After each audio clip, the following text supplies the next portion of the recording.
नमस्कार। मन की बात के लिए मुझे आप सभी के बहुत सारे पत्र मिले हैं।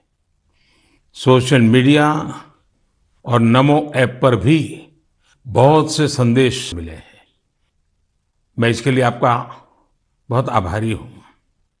इस कार्यक्रम में हम सभी की कोशिश रहती है कि एक दूसरे के प्रेरणादायी प्रयासों की चर्चा करें, जन आंदोलन से परिवर्तन की गाथा पूरे देश को बताएं।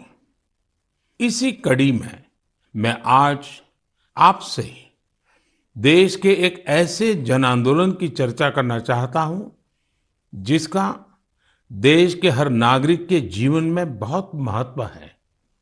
लेकिन उससे पहले मैं आज की पीढ़ी के नौजवानों से, 24-25 साल के युवाओं से एक सवाल पूछना चाहता हूं।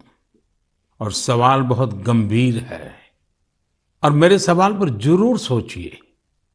क्या आपको पता है कि आपके माता-पिता जब आपकी उम्र के थे तो एक बार उनसे जीवन का भी अधिकार छीन लिया गया था? आप सोच रहे होंगे कि ऐसा कैसे हो सकता है, ये तो असंभव है। लेकिन मेरे नौजवान साथियों, हमारे देश में एक बार ऐसा हुआ था। ये बरसों पहले 1975 की बात है। जून का वही समय था जब इमरजेंसी लगाई गई थी, आपातकाल लागू किया गया था।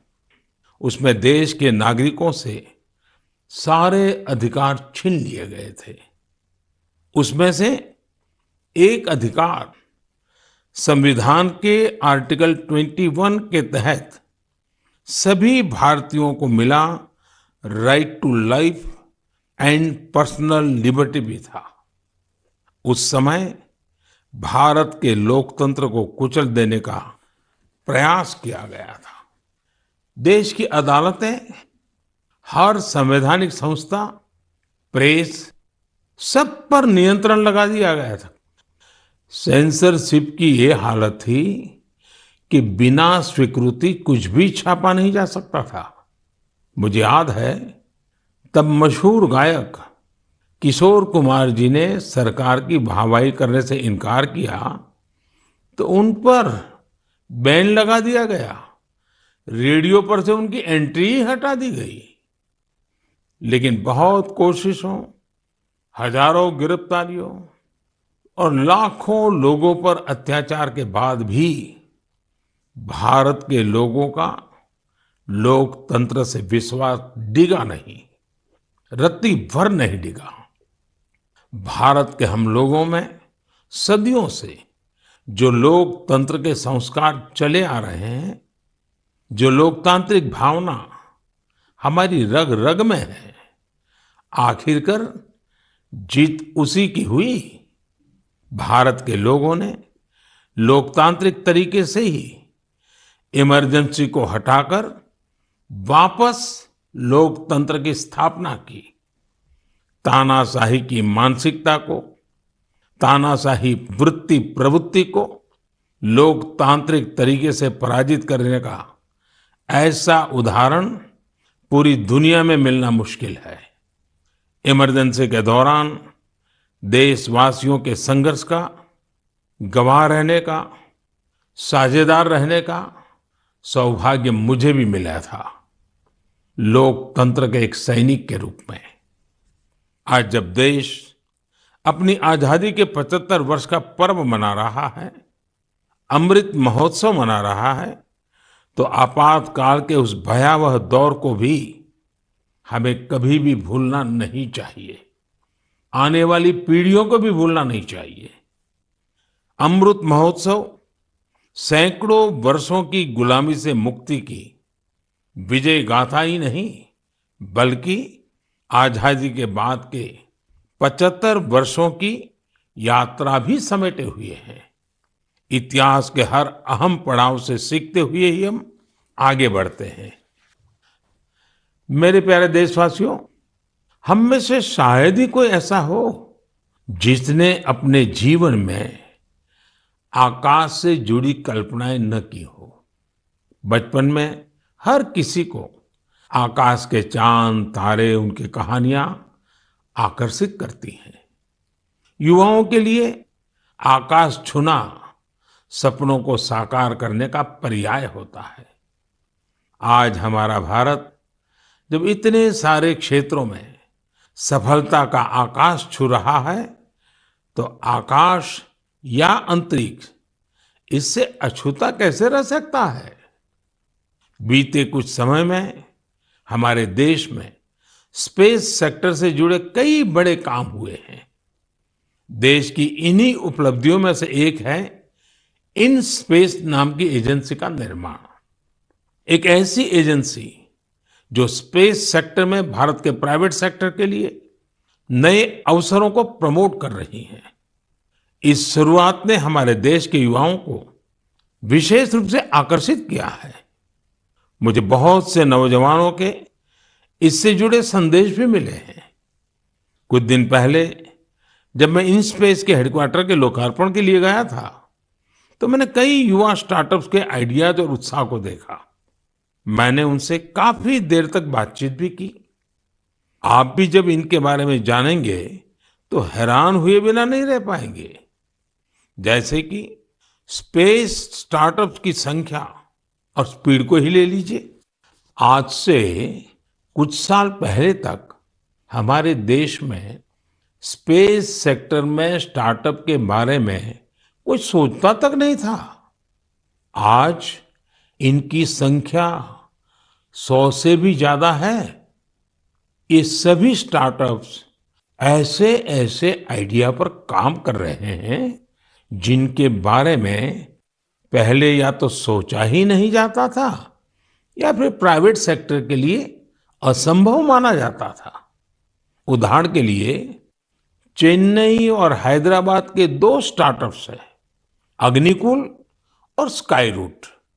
ये स्टार्टअप ऐसे लॉन्च व्हीकल विकसित कर रही हैं जो अंतरिक्ष में छोटे पेलोड्स लेकर जाएंगे।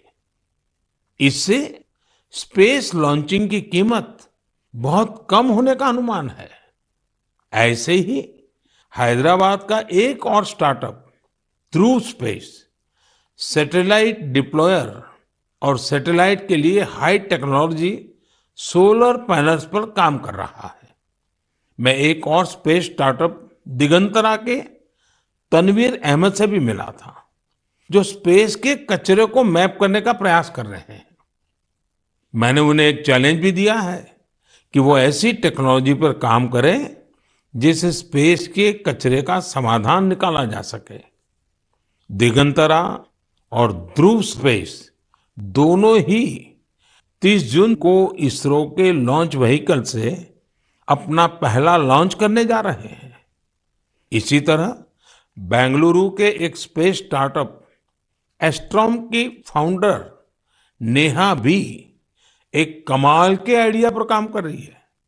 ये स्टार्टअप ऐसे फ्लैट एंटीना बना रहा है जो न केवल छोटे होंगे बल्कि उनकी कॉस्ट भी काफी कम होगी।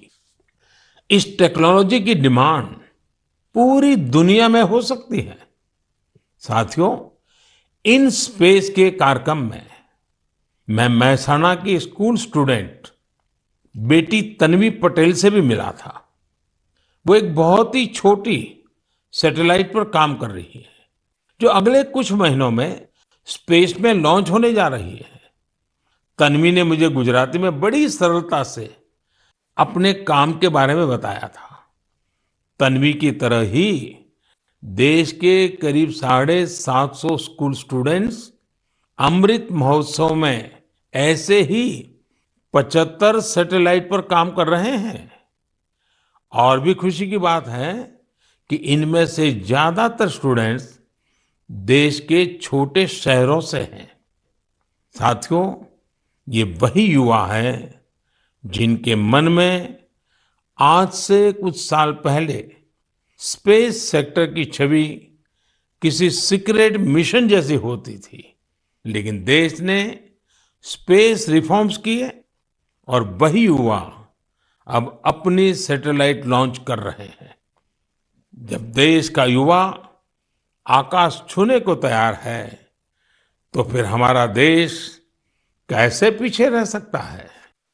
मेरे प्यारे देशवासियों, मन की बात में अब एक ऐसे विषय की बात जिसे सुनकर आपका मन प्रफुल्लित भी होगा और आपको प्रेरणा भी मिलेगी।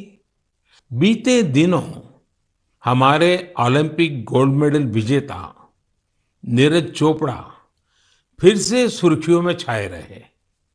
ओलंपिक के बाद भी वो एक के बाद एक सफलता के नए नए कीर्तिमान स्थापित कर रहे हैं।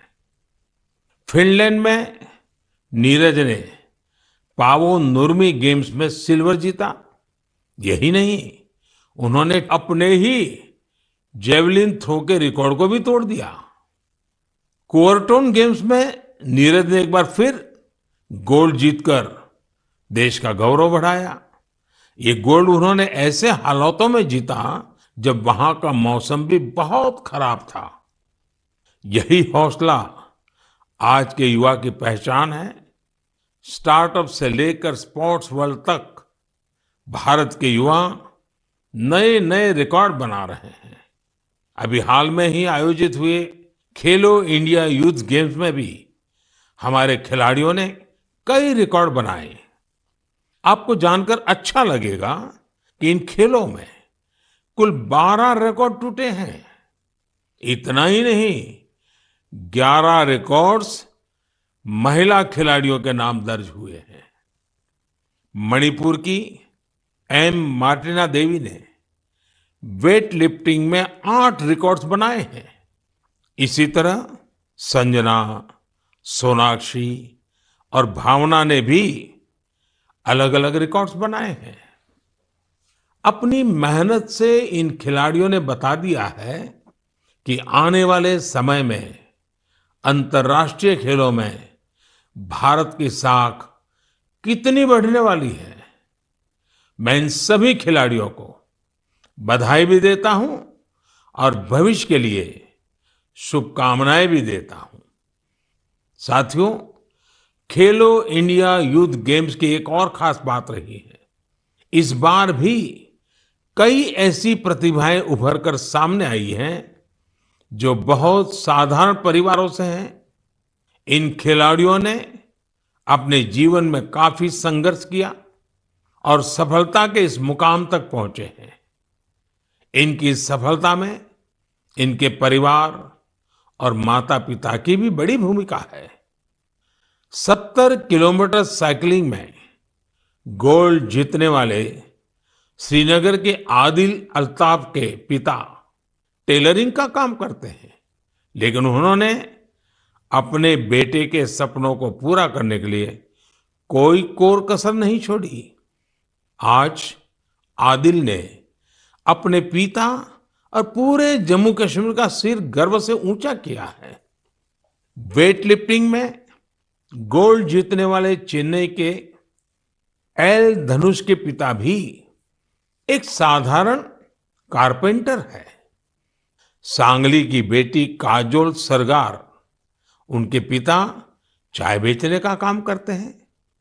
काजोल अपने पिता के काम में हाथ भी बटाती थी और वेट लिफ्टिंग की प्रैक्टिस भी करती थी। उनकी और उनके परिवार की मेहनत रंग लाई और काजोल ने वेट लिफ्टिंग में खूब वाहवाही बटोरी है। ठीक इसी प्रकार का करिश्मा रोहतक की तनु ने भी किया है। तनु के पिता राजवीर सिंह रोहतक में एक स्कूल के बस ड्राइवर है। तनु ने कुश्ती में स्वर्ण पदक जीतकर अपना और अपने परिवार का, अपने पापा का सपना सच करके दिखाया है। साथियों, खेल जगत में अब भारतीय खिलाड़ियों का दबदबा तो बढ़ ही रहा है, साथ ही भारतीय खेलों की भी नई पहचान बन रही है। जैसे कि इस बार खेलो इंडिया यूथ गेम्स में ओलंपिक में शामिल होने वाली स्पर्धाओं के अलावा 5 स्वदेशी खेल भी शामिल हुए थे। ये 5 खेल है गतका, थांग ता, योगासन, कलरियापट्टू और मलखम। साथियों, भारत में एक ऐसे खेल का अंतर्राष्ट्रीय टूर्नामेंट होने जा रहा है जिस खेल का जन्म सदियों पहले हमारे ही देश में हुआ था, भारत में हुआ था।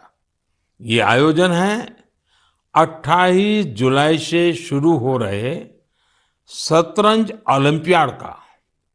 इस बार शतरंज ओलंपियाड में 180 से भी ज्यादा देश हिस्सा ले रहे हैं।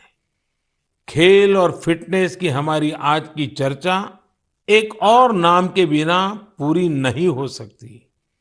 ये नाम है तेलंगाना की माउंटेनियर पूर्णा मालावत का। पूर्णा ने 7 समिट्स चैलेंज को पूरा कर कामयाबी का एक और परचम लहराया है। 7 समिट्स चैलेंज यानी दुनिया की 7 सबसे कठिन और ऊंची पहाड़ियों पर चढ़ने की चुनौती। पूर्णा ने अपने बुलंद हौसलों के साथ नॉर्थ अमेरिका की सबसे ऊंची चोटी माउंट देनाली की चढ़ाई पूरी कर देश को गौरवान्वित किया है। पूर्णा भारत की वही बेटी है जिन्होंने महज 13 साल की उम्र में माउंट एवरेस्ट पर जीत हासिल करने का अद्भुत कारनामा कर दिखाया था। साथियों, जब बात खेलों की हो रही है तो मैं आज भारत की सर्वाधिक प्रतिभाशाली क्रिकेटरों में उनमें से एक मिताली राज की भी चर्चा करना चाहूंगा। उन्होंने इसी महीने क्रिकेट से संन्यास की घोषणा की है, जिसने कई खेल प्रेमियों को भावुक कर दिया है। मिताली महज एक साधारण खिलाड़ी नहीं रही है, बल्कि अनेक खिलाड़ियों के लिए प्रेरणा स्रोत भी रही है। मैं मिताली को उनके भविष्य के लिए ढेर सारी शुभकामनाएं देता हूं। मेरे प्यारे देशवासियों, हम मन की बात में वेस्ट टू वेल्थ से जुड़े सफल प्रयासों की चर्चा करते रहे हैं। ऐसा ही एक उदाहरण है मिजोरम की राजधानी आइजवाल का। आइजवाल में एक खूबसूरत नदी है चिटे लुई, जो बरसों की उपेक्षा के चलते गंदगी और कचरे के ढेर में बदल गई। पिछले कुछ वर्षों में इस नदी को बचाने के लिए प्रयास शुरू हुए हैं। इसके लिए स्थानीय एजेंसियां, स्वयंसेवी संस्थाएं और स्थानीय लोग मिलकर save Chite Louis action plan भी चला रहे हैं। नदी की सफाई के इस अभियान ने वेस्ट से वेल्थ क्रिएशन का अवसर भी बना दिया है। दरअसल इस नदी में और इसके किनारों पर बहुत बड़ी मात्रा में प्लास्टिक और पॉलीथीन का कचरा भरा हुआ था। नदी को बचाने के लिए काम कर रही संस्था ने इसी पॉलीथीन से सड़क बनाने का फैसला लिया। यानी जो कचरा नदी से निकला, उससे मिजोरम के एक गांव में राज्य की पहली प्लास्टिक रोड बनाई गई। यानी स्वच्छता भी और विकास भी। साथियों, ऐसा ही एक प्रयास पुडुचेरी के युवाओं ने भी अपनी स्वयंसेवी संस्थाओं के जरिए शुरू किया है। पुडुचेरी समंदर के किनारे बसा है। वहां के बीचेज और समुद्री खूबसूरती देखने बड़ी संख्या में लोग आते हैं। लेकिन पुडुचेरी के समंदर तट पर भी प्लास्टिक से होने वाली गंदगी बढ़ रही थी। इसलिए अपने समंदर बीचेस और इकोलॉजी को बचाने के लिए यहाँ लोगों ने रिसाइकलिंग फॉर लाइफ अभियान शुरू किया है। आज पुडुचेरी के कराईकल में हजारों किलो कचरा हर दिन कलेक्ट किया जाता है और उसे सेग्रीगेट किया जाता है। इसमें जो ऑर्गेनिक कचरा होता है, उससे खाद बनाई जाती है बाकी दूसरी चीजों को अलग करके रिसाइकल कर लिया जाता है। इस तरह के प्रयास प्रेरणादायी तो है ही, सिंगल यूज प्लास्टिक के खिलाफ भारत के अभियान को भी गति देते हैं।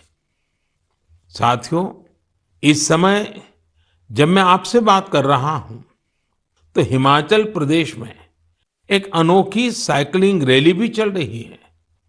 मैं इस बारे में भी आपको बताना चाहता हूं। स्वच्छता का संदेश लेकर साइकिल सवारों का एक समूह शिमला से मंडी तक निकला है। पहाड़ी रास्तों पर करीब 250 किलोमीटर की ये दूरी ये लोग साइकिल चलाते हुए ही पूरी करेंगे। इस समूह में बच्चे भी और बुजुर्ग भी हैं। हमारा पर्यावरण स्वच्छ रहे, हमारे पहाड़, नदियां, समंदर स्वच्छ रहे, तो स्वास्थ्य भी उतना ही बेहतर होता जाता है। आप मुझे इस तरह के प्रयासों के बारे में जरूर लिखते रहिए। मेरे प्यारे देशवासियों, हमारे देश में मानसून का लगातार विस्तार हो रहा है। अनेक राज्यों में बारिश बढ़ रही है। ये समय जल और जल संरक्षण की दिशा में विशेष प्रयास करने का भी है। हमारे देश में तो सदियों से ये जिम्मेदारी समाज ही मिलकर उठाता रहा है। आपको याद होगा, मन की बात में हमने एक बार स्टेप वेल्स, इन बावड़ियों की विरासत पर चर्चा की थी। बावड़ी उन बड़े कुओं को कहते हैं जिन तक सीढ़ियों से उतरकर पहुंचते हैं। राजस्थान के उदयपुर में ऐसी ही सैकड़ों साल पुरानी एक बावड़ी है, सुल्तान की बावड़ी। इसे राव सुल्तान सिंह ने बनवाया था, लेकिन उपेक्षा के कारण धीरे धीरे ये जगह वीरान होती गई और कूड़े कचरे के ढेर में तब्दील हो गई है। एक दिन कुछ युवा ऐसे ही घूमते हुए इस बावड़ी तक पहुंचे और इसकी स्थिति देखकर बहुत दुखी हुए। इन युवाओं ने उसी क्षण सुल्तान की बावड़ी की तस्वीर और तकदीर बदलने का संकल्प लिया। उन्होंने अपने इस मिशन को नाम दिया सुल्तान से सूरतान। आप सोच रहे होंगे कि सूरतान क्या है? दरअसल अपने प्रयासों से इन युवाओं ने ना सिर्फ बावड़ी का कायाकल्प किया, बल्कि इसे संगीत के सुर और तान से भी जोड़ दिया है। सुल्तान की बावड़ी की सफाई के बाद, उसे सजाने के बाद वहां सुर और संगीत का कार्यक्रम होता है। इस बदलाव की इतनी चर्चा है कि विदेश से भी कई लोग इसे देखने आने लगे हैं। इस सफल प्रयास की सबसे खास बात यह है कि अभियान शुरू करने वाले युवा चार्टर्ड अकाउंटेंट्स हैं। संयोग से अब से कुछ दिन बाद 1 जुलाई को चार्टर्ड अकाउंटेंट डे है। मैं देश के सभी सीएस को अग्रिम बधाई देता हूं। हम अपने जल स्रोतों को संगीत और अन्य सामाजिक कार्यक्रमों से जोड़कर उनके प्रति इसी तरह जागरूकता का भाव पैदा कर सकते हैं। जल संरक्षण तो वास्तव में जीवन संरक्षण है। आपने देखा होगा, आजकल कितने ही नदी महोत्सव होने लगे हैं। आपके शहरों में भी इस तरह के जो भी जल स्रोत हैं, वहां कुछ न कुछ आयोजन अवश्य करें। मेरे प्यारे देशवासियों, हमारे उपनिषदों का एक जीवन मंत्र है, चरैवेति चरैवेति चरैवेति। आपने भी इस मंत्र को जरूर सुना होगा। इसका अर्थ है चलते रहो, चलते रहो। ये मंत्र हमारे देश में इतना लोकप्रिय इसलिए है क्योंकि सतत चलते रहना, गतिशील बने रहना, ये हमारे स्वभाव का हिस्सा है। एक राष्ट्र के रूप में हम हजारों सालों की विकास यात्रा करते हुए यहाँ तक पहुंचे हैं। एक समाज के रूप में हम हमेशा नए विचारों, नए बदलावों को स्वीकार करके आगे बढ़ते आए हैं। इसके पीछे हमारी सांस्कृतिक गतिशीलता और यात्राओं का बहुत बड़ा योगदान है। इसलिए तो हमारे ऋषियों मुनियों ने तीर्थ यात्रा जैसी धार्मिक जिम्मेदारियां हमें सौंपी थी। अलग अलग तीर्थ यात्राओं पर तो हम सब जाते ही हैं। आपने देखा है कि इस बार चारधाम यात्रा में किस तरह बड़ी संख्या में श्रद्धालु शामिल हुए।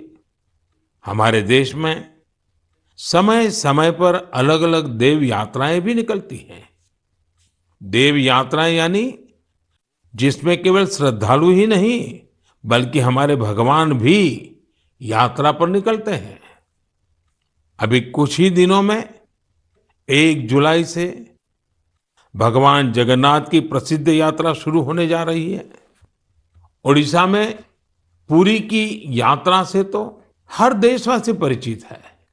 लोगों का प्रयास रहता है कि इस अवसर पर पुरी जाने का सौभाग्य मिले।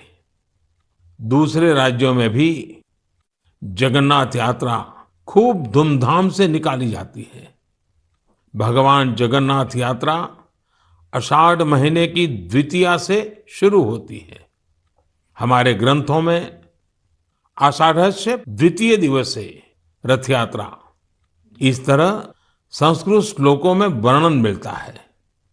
गुजरात के अहमदाबाद में भी हर वर्ष आषाढ़ द्वितीया से रथ यात्रा चलती है। मैं गुजरात में था तो मुझे भी हर वर्ष इस यात्रा में सेवा का सौभाग्य मिलता था। आषाढ़ द्वितीया जिसे आषाढ़ी बीज भी कहते हैं, इस दिन से ही कच्छ का नववर्ष भी शुरू होता है। मैं मेरे सभी कच्छी भाइयों बहनों को नववर्ष की शुभकामनाएं भी देता हूं। मेरे लिए इसलिए भी ये दिन बहुत खास है। मुझे याद है आषाढ़ द्वितीया से एक दिन पहले यानी आषाढ़ की पहली तिथि को हमने गुजरात में एक संस्कृत उत्सव की शुरुआत की थी, जिसमें संस्कृत भाषा में गीत, संगीत और सांस्कृतिक कार्यक्रम होते हैं। इस आयोजन का नाम है आषाढ़स्य प्रथम दिवसे। उत्सव को ये खास नाम देने के पीछे भी एक वजह है। दरअसल संस्कृत के महान कवि कालिदास ने आषाढ़ महीने से ही वर्षा के आगमन पर मेघदूतम लिखा था। मेघदूतम में एक श्लोक है, आषाढ़स्य प्रथम दिवसे मेघम आश्लिष्ट सानुम, यानी आषाढ़ के पहले दिन पर्वत शिखरों से लिपटे हुए बादल। यही श्लोक इस आयोजन का आधार बना। साथियों, अहमदाबाद हो या पुरी, भगवान जगन्नाथ अपनी इस यात्रा के जरिए हमें कई गहरे मानवीय संदेश भी देते हैं। भगवान जगन्नाथ जगत के स्वामी तो है ही, लेकिन उनकी यात्रा में गरीबों, वंचितों की विशेष भागीदारी होती है। भगवान भी समाज के हर वर्ग और व्यक्ति के साथ चलते हैं। ऐसे ही हमारे देश में जितनी भी यात्राएं होती हैं, सब में गरीब, अमीर, ऊंच, नीच ऐसे कोई भेदभाव नजर नहीं आते हैं। सारे भेदभाव से ऊपर उठकर यात्रा ही सर्वोपरि होती है। जैसे कि महाराष्ट्र में पंढरपुर की यात्रा के बारे में आपने जरूर सुना होगा। पंढरपुर की यात्रा में कोई भी न बड़ा होता है न छोटा होता है, हर कोई वारकरी होता है, भगवान विट्ठल का सेवक होता है। अभी 4 दिन बाद ही 30 जून से अमरनाथ यात्रा भी शुरू होने जा रही है। पूरे देश से श्रद्धालु अमरनाथ यात्रा के लिए जम्मू कश्मीर पहुंचते हैं।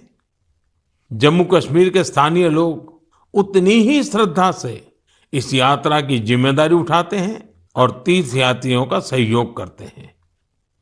साथियों, दक्षिण में ऐसा ही महत्व सबरीमाला यात्रा का भी है। सबरीमाला की पहाड़ियों पर भगवान अयप्पा के दर्शन करने के लिए ये यात्रा तब से चल रही है जब ये रास्ता पूरी तरह जंगलों से घिरा रहता था। आज भी लोग जब इन यात्राओं में जाते हैं तो उसे धार्मिक अनुष्ठानों से लेकर रुकने ठहरने की व्यवस्था तक गरीबों के लिए कितने अवसर पैदा होते हैं।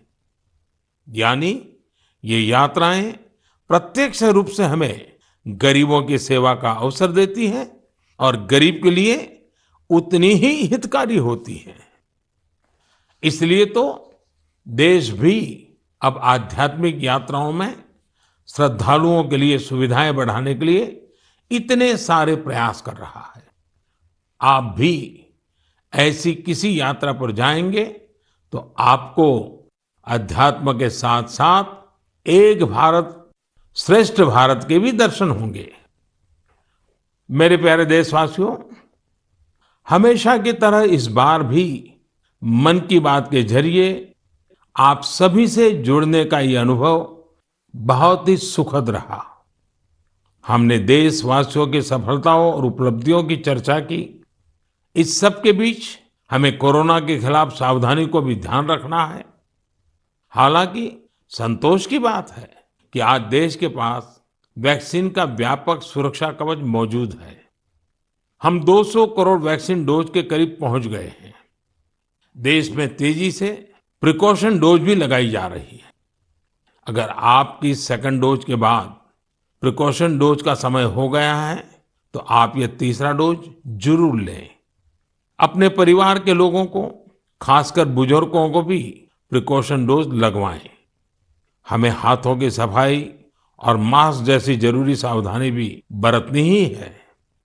हमें बारिश के मौसम में आसपास गंदगी से होने वाली बीमारियों से भी आगाह रहना है। आप सब सजग रहिए, स्वस्थ रहिए और ऐसी ही ऊर्जा से आगे बढ़ते रहिए। अगले महीने हम एक बार फिर मिलेंगे। तब तक के लिए बहुत बहुत धन्यवाद।